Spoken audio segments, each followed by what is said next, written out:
All right, Mike Detillier, WWL Radio TV New Orleans. He joins us on the Farm Bureau Insurance Guest Line. We are the Out of Bounds Show, ESPN 105.9 The Zone.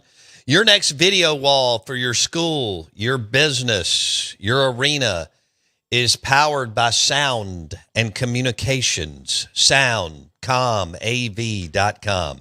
Video walls are cool, and you want them for your lobby, arena, stadium, or school. SoundComAV.com. Mike D, little bit of a wild game there for y'all on Saturday night as DJ Lagway kept throwing it to your team. But 5 picks later, the LSU offense, I thought that they would, look a little bit better, but a win's a win. Were you surprised that they couldn't generate more points in offense with all the turnovers? I thought this would be a low-scoring game, to be honest with you. I've seen really nothing from LSU offensively for me to believe that they would be a high-scoring team. So I thought this would be a low-scoring game, and it sort of turned out that way. The 5 picks were surprising, but, man, Blake Baker threw him a lot of different looks, confused Lagway a lot. They were able to get some pressure on him. And, for LSU, again, we talked about this over the last couple months, that the secondary is the most improved area on this football team from a year ago. They went out, get Mansour Delane at corner from Virginia Tech as a transfer. He's looked like he's the best cornerback that's been here at LSU since Stingley, and that's no question about that. P.J. Woodland, I think, is a good football player on the other side. Now, he probably weighs about 160 pounds soaking wet, but, man, he's a good cover guy. And then you have the freshman, DJ Pickett, number 1 rated cornerback in the country, who came up with an interception also. And their safeties, they're both starting safeties are transfers.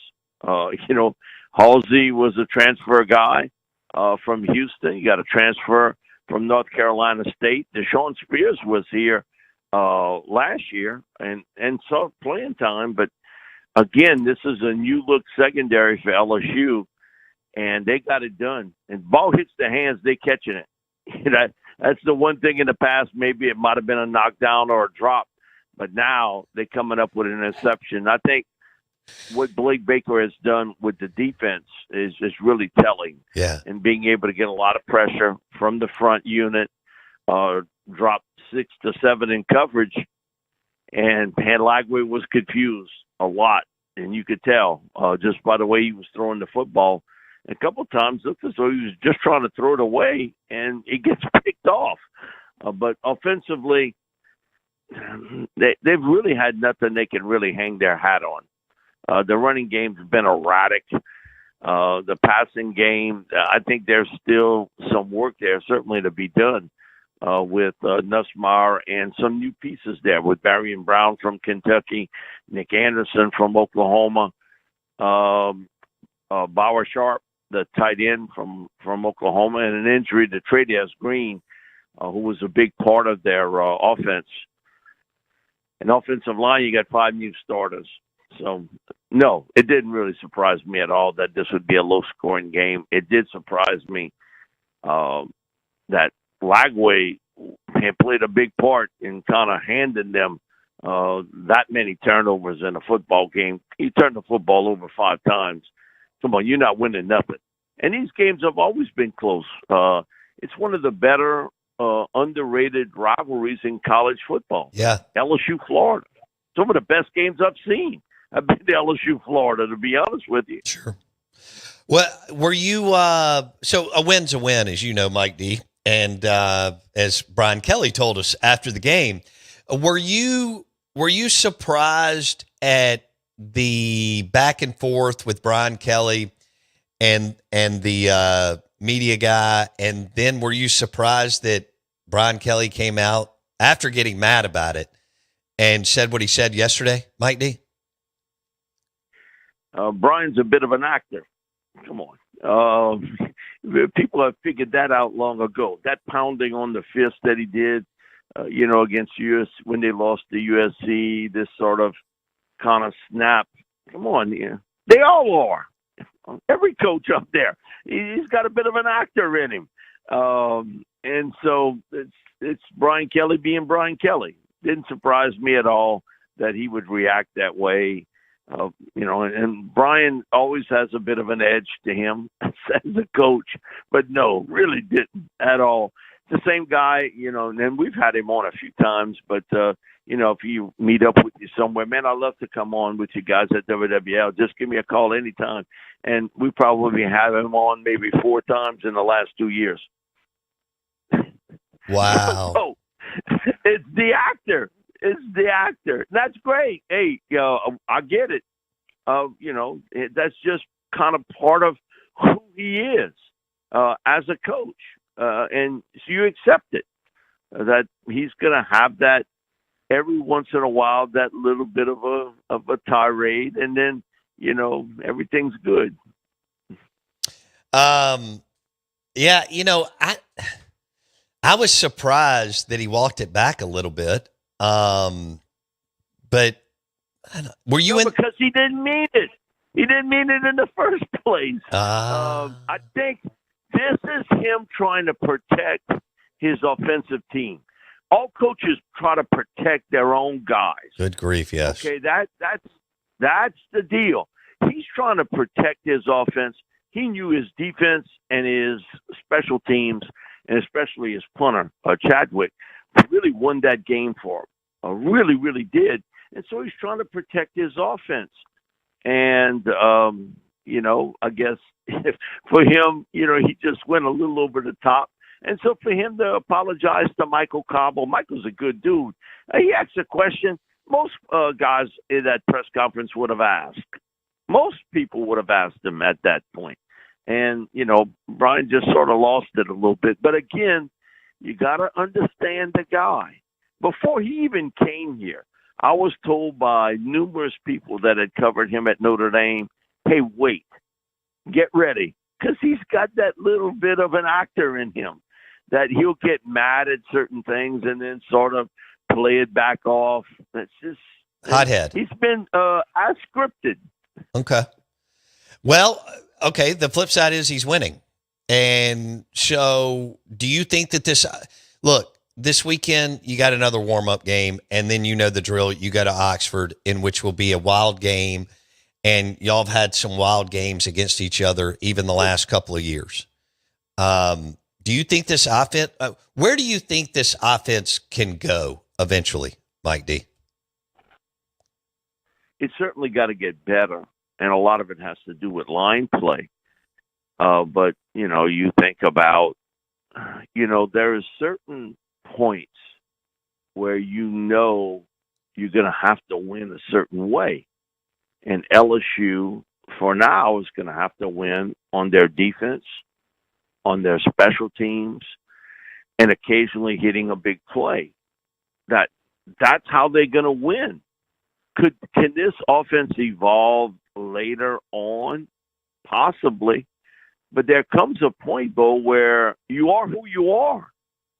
It's not going to get that much better.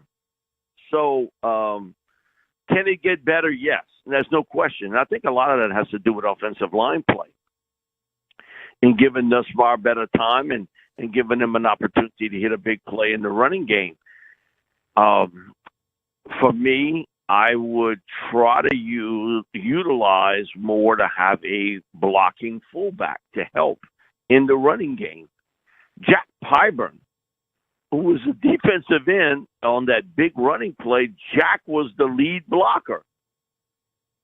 Okay, they didn't have a tight end or a fullback. It was their starting edge defensive end, and Pyburn was in there blocking. I would maybe think a little bit of that because LSU's been known to run the football pretty well throughout the years. And they haven't gotten it done with just the 5 up front. You might need that extra blocker. And if that means maybe Bauer Sharp playing more in the fullback position, we'll see what happens. Kelly did sort of mention that a little bit, not trying to give everything away. And I don't think you'll see it this week against Southeastern, but I wouldn't be surprised he tries that against Ole Miss. And, man, they're going to need to put up some points more so offensively, because not every game you're going to get 5 interceptions, Bo. Come on. No team's going to just hand it over like that week in, week out. You're going to have to be able to generate more offensively. But you are who you are. And at this stage, they are a defensive team that has good special teams. Their offense has been all over the board. Mike Detillier talking LSU Tigers, and we'll get LSU at Ole Miss, not this weekend, but next weekend. And we could have some more fireworks as we see that shake out. Mike Detillier on the Farm Bureau Insurance guest line. This is 105.9 The Zone, ESPN. So is Brian Kelly popular, not popular? People are indifferent. Where is everybody there? Mike D? When he's out on the field, he's good. When he doesn't win, he doesn't fit. That's how people feel. Bo, I think that's kind of part of it too. You had a guy from Louisiana that was here, and he was popular, okay, and he wins a national championship. There's no more Louisiana guy than Ed Orgeron, but when Coach O didn't win, guess what? He was unpopular. Right. So at LSU, that's a certain standard. They want you to win. And, 8 or 9 games ain't going to cut it, okay? They want you to win double digits. They want you to be in the college playoffs. And that's how you popular. That's how you popular here. Les was the most unique personality I've ever seen on a head coach. You ask him a question, and he tell you something that don't have anything to pertain to it. I mean, nothing. I mean, he really was the only other guy I saw like that was Hank Stram. And Hank Stram, he's in Pro Football's Hall of Fame. Yeah. But you could ask Coach Stram a specific question, and he would lead you down a path that had absolutely nothing to do with the question you asked. Nothing. And, Les was the same way. And Coach Miles won with a certain style of football that he wanted. He wanted to play great defense. He wanted to run the ball. The passing game, he didn't really care too much about that. That every year he'd say, I'm changing. Never really did. So, but when you win, you're popular here in Louisiana. Sure. But when you're not, then you're not popular. And, there's, people, when you get paid over $10 million a year or whatever it is that Brian Kelly's making, they expect you to win and win big. And that Ole Miss game is going to be a huge game. Oh, my gosh. Again, you look over the last couple of years, there have been some great games between those two teams of how they've struck it. I still, to me, Deuce McAllister and I talk about this all the time. How the hell did they lost last year? I don't know. Ole Miss was the better team out on the field, and somehow, LSU was able to tie that game, bring it in overtime, and, Nuss throws it. God bless him. Kyron Lacey catches that ball in the end zone, and it's over. It was it. And you're like, how did they win? Because Ole Miss clearly looked like the better team, and yet couldn't pull it off. And then the year before, we think about, the Jaden Daniels deal. And that was a crazy game where, man, the lead changed back and forth. And at the end of the game, Daniels throws a strike in the end zone, and it hit Chris Hilton in a bad place, right between his hands. And he drops, and the defender hits him, and he drops it. So, it's been some great games between Ole Miss, LSU, and I expect it'll be another one. But this time, while some of these games have been high scoring throughout the years, I'm not real sure we're going to see that. I think we'll see a very exciting football game, but I think it won't be as high scoring as we've seen in the past. And now the intrigue of the two quarterbacks at Ole Miss. Right. And how do you combat that and which one you catch. And, is Isaiah healthy? And Tulane finds out this week, because I think Tulane's a good football team. They got a superstar head coach in John Summerall. They got a superstar coach. But they're a good team. Man, do they have enough offensively? Because their passing game has really been erratic. It's Tulane Tuesday, so I have Coach Summerall on with me every Tuesday, and he's brought that up about we got to do better in the pitch and catch part of the game. But, he loves to run the ball. That's his deal, and none of us thought that Jake Ratzloff could run the ball like he has at Tulane. He didn't run the ball that well at BYU. He did a little bit, but not that well. And he was terrific against Duke. Also, their defense has given up some big plays. That drives Summerall up the wall. But that'll be an interesting game this weekend. Just psychologically, you played a tough game against Arkansas, and their defense is lousy. But Ole Miss was able to come out of there with a backup quarterback, and he did a damn good job. He did. And you got LSU staring at him, next week. So I think Tulane can keep this close. I still think, Ole Miss is the better team. They have more talent on that team, but you getting kind of caught in a spot here. You wonder a little bit about how it's going to go down between the two. And the one thing I'm just telling you, John Summerall, he's going to have a really good game plan against Ole Miss. Does he have enough horses in the barn to win it, so to speak? All right. Mike Detillier, WWL Radio TV New Orleans. He joins us on the Out of Bounds Show, 105.9 The Zone ESPN, driven by your next GMC Yukon at Fowler GMC, Pearl Brandon. We talked LSU. They got another good win against Florida. It doesn't matter how it looks. Bottom line is W, advance. And they'll play Southeast this weekend, and then they go to Oxford, which will be wild. Now, so as far as LSU's offense, you do believe that there's more there, because you talked about the wide receivers in the offseason and the talent there, and we know that Nussmeier can play. He may not be great, but he's good. You still feel like there's an opportunity for them to improve and get a lot better, Mike D?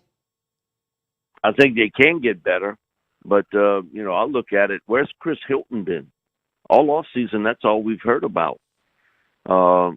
Chris Hilton's been in the Witness Protection Agency as far as being a contributor for the Tigers as a big play receiver. He hasn't really done what I think Brian Kelly thought it would happen.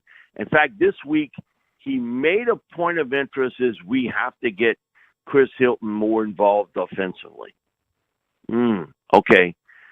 So my thing is, what happened against Florida? You didn't try to get him involved in that game.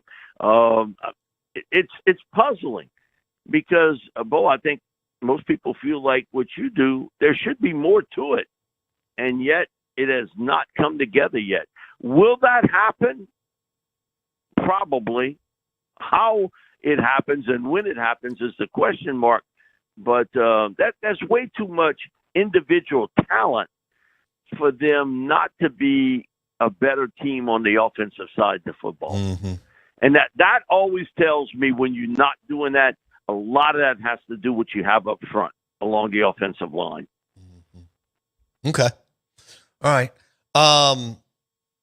What were you more impressed with?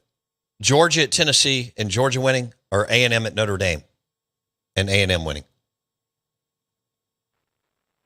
I'm going to say A&M. Man, Georgia got a lot of heart to fight back. That was a lot of adversity in that game.